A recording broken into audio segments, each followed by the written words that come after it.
Good morning and welcome to our thought for the day for Friday the 20th of November. Our reading today comes from the book of Daniel, and it's Daniel chapter 10. And I'm beginning at verse 1. This is what it says. In the third year of Cyrus, king of Persia, a revelation was given to Daniel, who was called Belteshazzar. Its message was true, and it concerned a great war. The understanding of the message came to him in a vision. At that time, I, Daniel, mourned for 3 weeks. I ate no choice food, no meat or wine touched my lips, and I used no lotions at all until the 3 weeks were over. On the 24th day of the first month, as I was standing on the bank of the great river, the Tigris, I looked up, and there before me was a man dressed in linen, with a belt of the finest gold round his waist. His body was like chrysolite, his face like lightning, his eyes like flaming torches, his arms and legs like the gleam of burnished bronze, and his voice like the sound of a multitude.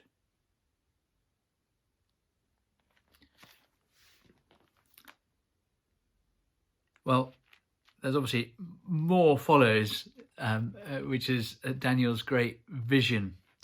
And the thing I want us to just think about, rather than looking at the vision in any great detail, is actually just to look at Daniel's circumstances. It says in the third year of Cyrus, king of Persia. Daniel is with the Israelites exiled in Babylon, and Cyrus is ruling. It's his third year. And the prophecies of Jeremiah, the prophet, a prophet who came slightly before Daniel, have come true. The Israelites are in exile.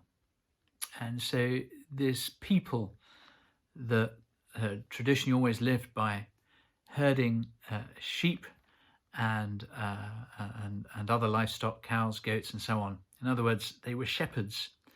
Instead of being sheep herders, they're driven to Babylon and they become, instead of sheep keepers, shopkeepers, really. And Daniel is, of course, really troubled because Daniel believes the promises of God that go all the way back to Abraham, of his people living in the promised land. This is not the right place for God's people. And even though they are relatively well treated in this foreign land in Babylon, in fact, some of them are doing really well, this is not the home of the people of God. And he is, of course, very troubled by this.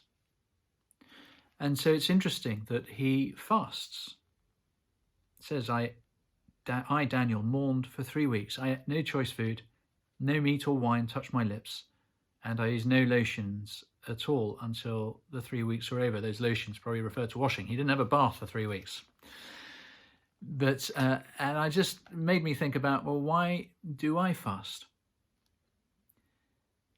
When I fast, often in those seasons like Lent, why do I do it?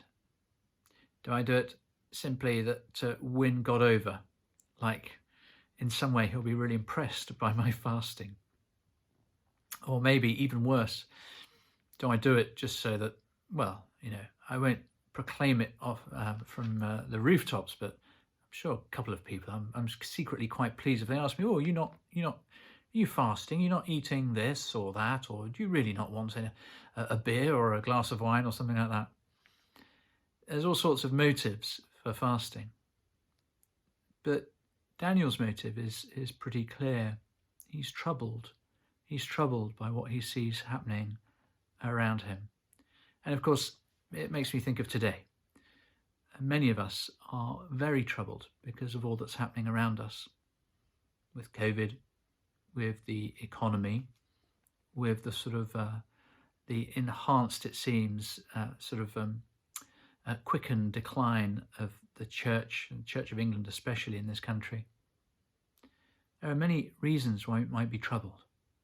And when we are troubled, sometimes we can respond in a kind of negative way. If anything, we can sort of shake our fists up to God. But Daniel here doesn't do that. He almost does the opposite. He shows by his fasting a submission to God's will, which is really quite extraordinary.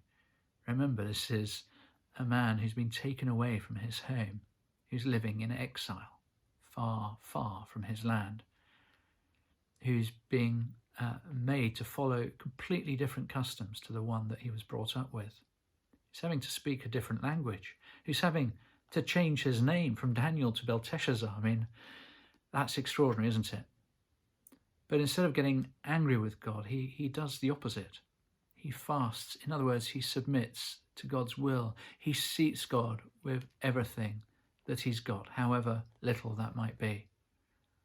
And it's only at that point that the spiritual blinkers, the spiritual veil, as it were, is lifted. And suddenly he can see. And the vision that follows is, of course, very reminiscent of John's vision in the New Testament, the book of Revelation. It's very similar. It's just extraordinary in its intensity.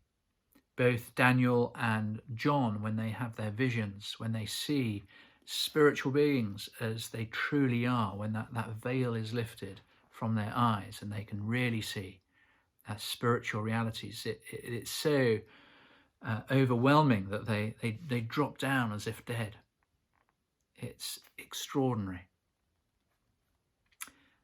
And so I wonder whether this is actually a time for you and I to think about fasting, not because it might help keep our weight down, not because somehow we might feel that we're impressing God, or not even because we want to try and coerce God.